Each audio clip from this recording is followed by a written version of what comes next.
Hi, JC here with another Pacific Fence Spotlight, and welcome to the first show of the second season, albeit an abbreviated season, of Pacific Fence Spotlight. Today's show is going to be Emerald City ComiCon. Had a lot of fun, saw a lot of great panels, talked to a lot of great people, and here it is.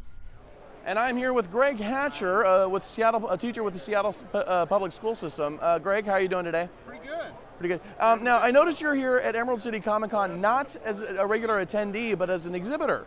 This is our field trip, actually. I teach a cartooning class as part of an after-school arts program through the Families and Education Levy.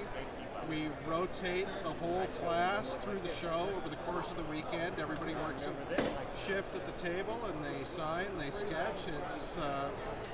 It's basically they get to be fellow pros alongside everybody else in Artist Alley. It's a big deal. Cool. Now, how did this get started? I started by teaching a cartooning class at the Alki Beach Art Studio in West Seattle. And when they were trying to get the after-school art program going, they came down to the studio and rated us for talent and programs. And cartooning is very portable, unlike, say, pottery.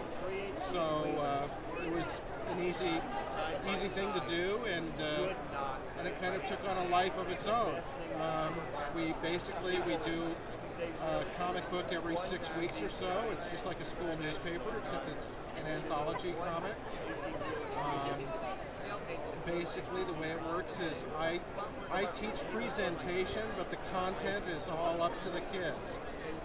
You know, they do all kinds of stuff. If you look at our display rack here, you'll see that they're mostly all about the manga. There's a big manga influence going on, but we get all kinds of stuff. The girls especially are doing just extraordinary work.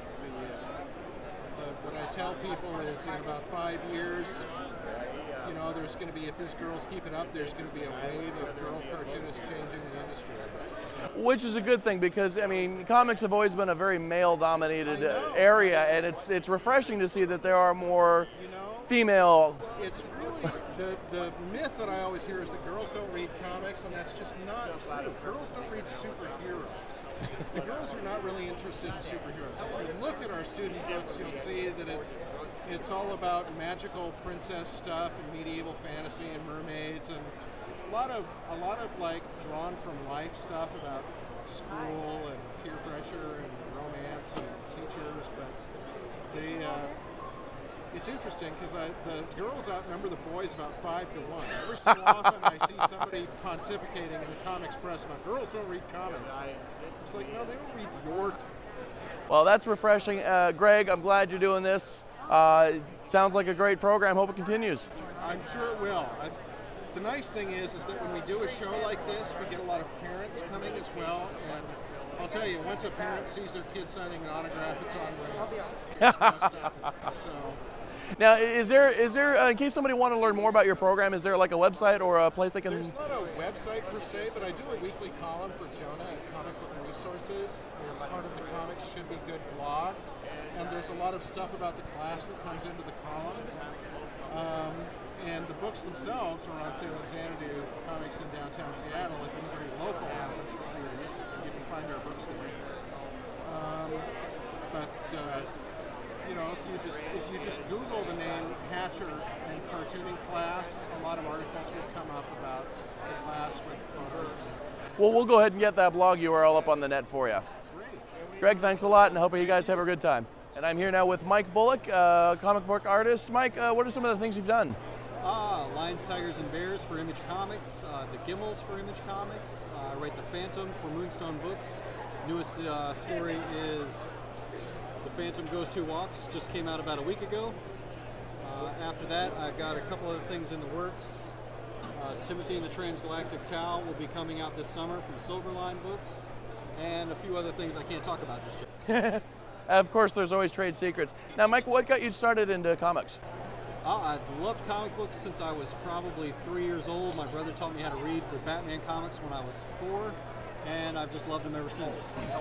Now, you've been doing you've been doing this practically all your life, then, if in some form or another. Yeah, professionally only for about the last 5 years. Totally unprofessionally for about the last 30.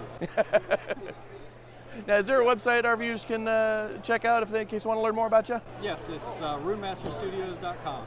Excellent. It'll be on our website. Mike, thanks a lot, and have a good fun. All right, I am here with Brent, and he is the author and artist of Scruffy Puppies. Brent, what is Scruffy Puppies about? Scruffy Puppies, my summarized run-on one-line sentence is it's about a pack of mutant dogs who are protecting their father from a corporation who's targeted him for special abilities. And it's told in basically kind of a one-person story. The leader of the pack has thought process going through the whole section and the whole series that's going to go through. So. Now, is this an online comic, or is this a comic you can get at a comic store? Or? It's not available in stores yet. Diamond's always a fun company to try to get through. Right now, it's online or it's through conventions, and that's it at this point. And it's on scruffypuppies.com. And the other thing is, it's also online. It's the first 2 chapters at scruffypuppies.com and kajutsu.com. It's the whole story's on there. It's a web online, specifically targeted towards kids service that does full comics online. That's pretty cool. That's pretty cool. And I am here now with Steven Silver. Steven, you are an animated designer? Character designer. Yep. Now, is that all you do is character design, or you actually do animation as well? No, or? I don't do animation as well, just pretty much just character design, just develop the look of characters for different shows. Yeah, they do a lot of the animation for the studios is done overseas. Yeah. Right. Now, what got you started in character design? Actually I was doing caricatures. That was what I was doing, and I submitted my portfolio to Warner Brothers back in '97, and they hired me for the job, and that's kind of how I got started. Yeah, I never knew that's what I wanted to do. I just kind of fell into it. Now, what are some of the characters that you've designed for Warner Brothers as well as other studios? Whether it's Clerks, the animated series, which I designed, Kim Possible, Danny Phantom, and I was working as a designer on a show called Penguins of Madagascar that's kind of out right now. And I just, you kind of skip around. It's a nomadic life. You go from studio to studio, and just that's what you do. Yeah. So, what brought you to Seattle this time? Just for ComiCon, or? Just for ComiCon, yep. I was here about 3 years ago and thought it was time to come back, so here I am. Yeah. Well, welcome back. And do you have a website for our viewers in case they want to? Yes, it's just silvertoons.com. Excellent. Well, of course, that'll be on our website. Okay. Steven, thank you very much. I'm here with Tom. He's the creator of Theater Hopper. Yes. Now, what is Theater Hopper?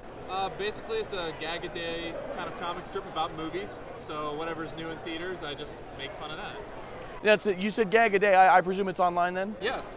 Every Monday, Wednesday, and Friday at theaterhopper.com. So I try and keep as current as possible.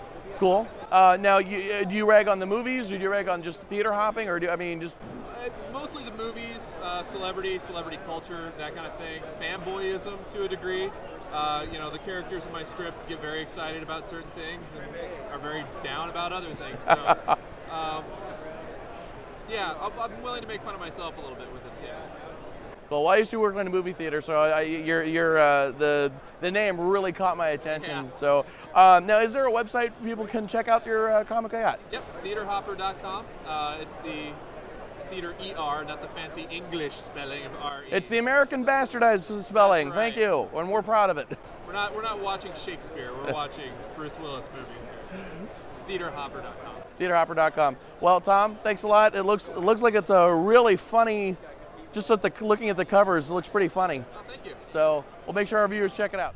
Well, as you can see, we had a lot of fun talking to some really cool people. If you want to catch the full show, you'll want to go to this website, www.pacfen.com. It's going to be a lot of fun to catch the full show. Until next time, this is JC reminding you to get your geek on with Pacific Fen Spotlight. I scream and shout so you can hear. I tell you that the end is near. I still can't stand, I still can't think. You win me with my favorite drink. Give me that glass, though I feel asinine. If I can't grump, I'll drink plum wine.